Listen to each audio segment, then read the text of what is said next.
The Torah describes the situation of the sotah, the suspected adulteress. And what happens is there are a number of layers of what's going on. It begins because the husband suspects the wife has committed adultery. And what's really important is that nothing can be proved. This isn't about a woman accused of adultery. This is about a woman who is suspected of adultery. And now what happens is that we start to watch the layers of this thing unfold. The husband is going to bring the wife who is suspected to the high priest, and now a ritual is going to happen. And it's going to be a ritual of determining one way or the other how to get past the suspicion. It really isn't a court or any kind of anything we would be familiar with.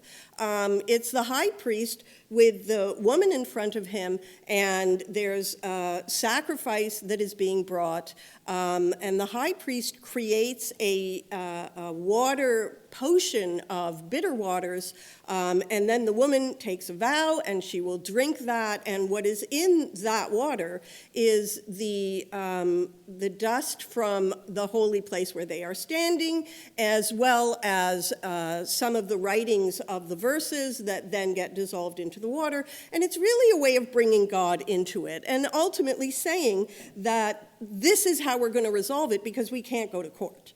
And essentially, she drinks the water, and then what happens afterwards is what everyone's waiting for. Because if she is guilty, then her body will change in terrible ways, and ultimately, she'll probably end up dying from the way her body changes. And if she is not guilty, her body won't change. And basically, she has just had some water, and all is well, and the couple can move on. Except it's really a public thing that's happening. I'm not sure how that couple is going to move on. But when we look in the Torah about what it is that we're seeing take place, we start to notice some very interesting things happening. First of all, the Torah is equating whether she is guilty with whether she is not guilty, because she presents herself and there's a sin offering being brought, although we don't know if she's committed anything, so we're not exactly sure what that sin offering is for. And really, it doesn't matter whether she is guilty or not guilty because there are no witnesses. There's no way to know. So she really presents as this sense of what we consider Schrodinger's cat. She is at that moment both guilty and not guilty. And we don't know how to resolve this to find out which one is she. But the ceremony, interestingly enough, wants to present how to move forward, not is she guilty or not guilty. And so we're looking at something very unusual that's going on because it can't be determined or proved, so it's not her guilt that is the issue. It's her husband's suspicion that is the issue. It's her husband's suspicion that is triggering all of this, not her behavior. And so we look at it and we say that really what's going on is we're dealing with an issue of jealousy and doubt. We're not dealing with an issue of adultery. We're dealing with him. And the issue is jealousy and doubt. So the Torah resolves it by introducing something that we call a trial by ordeal. We can't get to court, otherwise it would be a trial by testimony and evidence. We can't do that. This is suspicion. So the only thing we can do is trial by ordeal, which basically says there will be an ordeal involved, a test that's onerous and difficult, and on the other side of that, there will be resolution. There will be a way to move forward. The reason we need to move forward is because it has to resolve some way for this couple to be able to live together or not live together, but with the certainty of what's going on and not with the doubt of what's going on. So essentially, the trial by ordeal says, I'm going to put together these bitter waters, there's the ordeal, the public nature of it, there's the ordeal, the accusation and suspicion, there's the ordeal, and I'm going to bring God into it, because I can't determine how this is going to resolve, so I'm going to now force God in so that God tells me how this is going to resolve. I'm going to leave it up to God. In fact, it says that when the woman brings the offering prepared by her husband, she brings the offering, but it doesn't include certain herbs, it doesn't include certain oils, because it's not your usual ritual offering. This is called an offering of jealousy. An offering of sin that is based on jealousy. But let's remember, she's not the one who's jealous. He is. So this offering is speaking more of his reality than it is speaking of her reality. And because we know that we can't determine her sin at this moment, it actually does not speak to her reality. She is holding the offering her husband prepared. It speaks about him. And so when we look at the husband, which is really where we shift our focus because of what the Torah has done to us, we look at him and his behavior. He's accused his wife in public based only on his suspicions, and they're suspicions he can't resolve. She's the one that now has to go through the trial. She is the one that will bear the ordeal of it, not he. She must prove a negative. She must prove she didn't do something, and we know it's almost impossible to prove a negative because you can't bring evidence for a negative. You can only bring evidence for a positive. So she's being put in a near impossible position by her husband. When all is said and done, the man is guilty of what he accused his wife of. He's actually saying she could not control her passions, but he could not control his, because jealousy and doubt are passions that drive us. He could not control it. And so he is projecting onto her, and now causing all of this to happen. And the Torah is saying, look at what he's doing. So we're worried about him. The Torah concludes the entire thing by saying that the man is not held accountable for what he just did. And all of the commentaries step in and say, only if nothing happens to her. In other words, if she, in fact, is found not guilty, we would look at the husband. If she is found guilty because these bitter waters changed her and made her very sick, then we would say he's not accountable.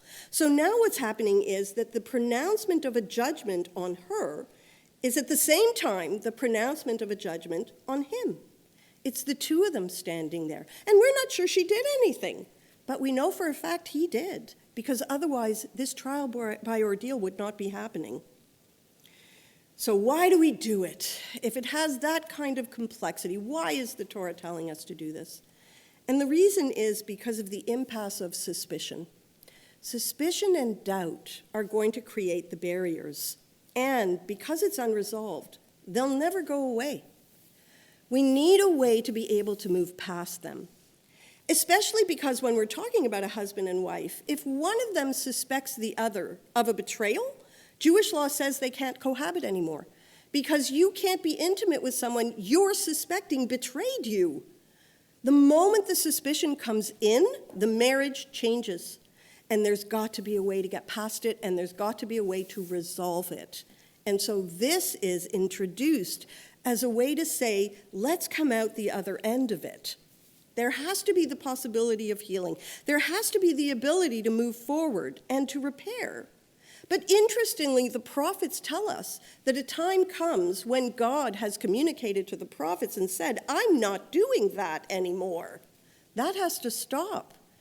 These are human issues. We need to resolve them. We need to mature and understand how we deal with our suspicions without pulling God into some kind of trial by ordeal where we've seen all of the issues and ramifications of that. So what happens is we recognize the risk and damage of suspicion and doubt. Today we live in a world where we no longer have trials by ordeal from the Torah, but the modern world does present us with an interesting parallel. We are all dealing with the judgments of public opinion and the trial of social media. They function in very similar ways. We've all been exposed to anti-Semitism, anti-Israel, and anti-Zionist rhetoric that's become pervasive in social media.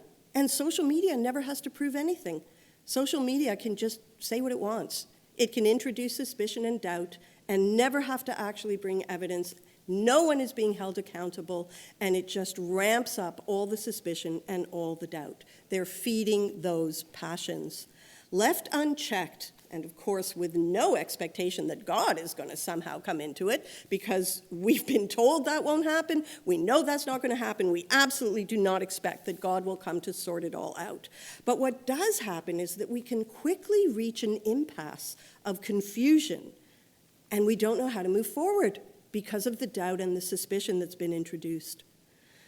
The Torah clearly has shown us that no marriage is perfect and nobody is a saint. Things need to be looked at and evaluated with a view about moving forward, having learned and grown so we can heal and improve. Israel is not perfect, not as a country and not as a people, but we never expect anything in this world to be perfect. It is fine and well within our Jewish values to question the things we see and hear. The danger lies in accepting what takes place on social media as reasons for us to grow suspicions and doubt.